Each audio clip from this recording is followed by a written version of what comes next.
I memorize lineups, and then I go into the stats and the bios of all the players, and a lot of it also comes from draft. I love draft day, and I read and memorize the draft and listen to all the prognosticators, and I have a pretty good, when it comes to stuff I love, I have an excellent memory. I've always had a good memory, so I just pick up on things about the guys, and it sticks.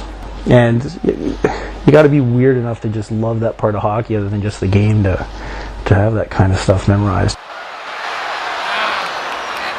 I live for more stat stuff. Sometimes they give you an insight into something that you didn't think was readily there, and it's sort of rewarding to find it. Wow, I didn't think that guy was that good at this. No wonder, even though everyone said he sucked, they kept him on the right wing on the third line.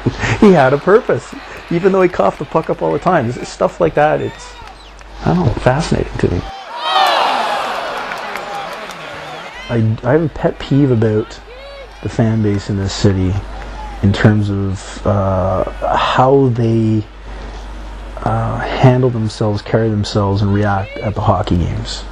Having been a guy that lived in Montreal and Toronto and Ottawa, I find at times that there is this absolute white collar element, which of course there is. The tickets just demand that there's a lot of company people down below. But you go to Montreal, even the white collar types in Montreal are rabid. They're loud. It bothers me that we are known as having a quiet arena until we get in the playoffs and we're doing well. Then it's like Dr. Jekyll and Mr. Hyde. We are a completely different city. I remember watching him when the team was young. I was like, this kid's going to be something. Just watching the progression, especially of him and Fisher at the same time, just leap and bounds how quickly they improved as players. And we needed him because there's a Yashin guy on the ice too. Someone had to push him into the background. God, I hated Yashin. So you have to have balance. It can't all be about slick skaters. You have to have hard-working, gritty players that can dominate a game physically. I think he's a victim of being, when he was coming up, the next great thing. Kind of like what's happened with Tavares, Crosby, obviously, but Crosby is the next great thing, right? But Stamkos and Tavares, being the next great thing. I think he has all the tools, but he will never have elite foot speed. So I think he will be, he's clearly a first-line talent in this league. I think he can be an all-star. I see a guy that's working hard at his game. Man, what he's done on face-offs and his defensive play, he's improved drastically.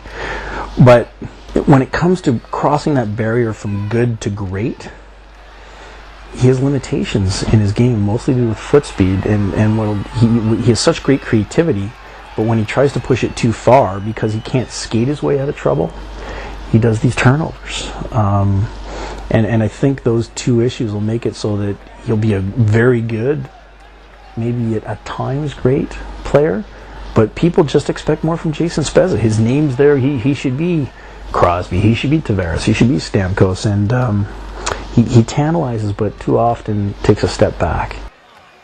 He takes far too much heat, and boy, when he's out of the lineup, can you tell the difference he makes offensively, how he's a catalyst for this team. I like Jason Spezza.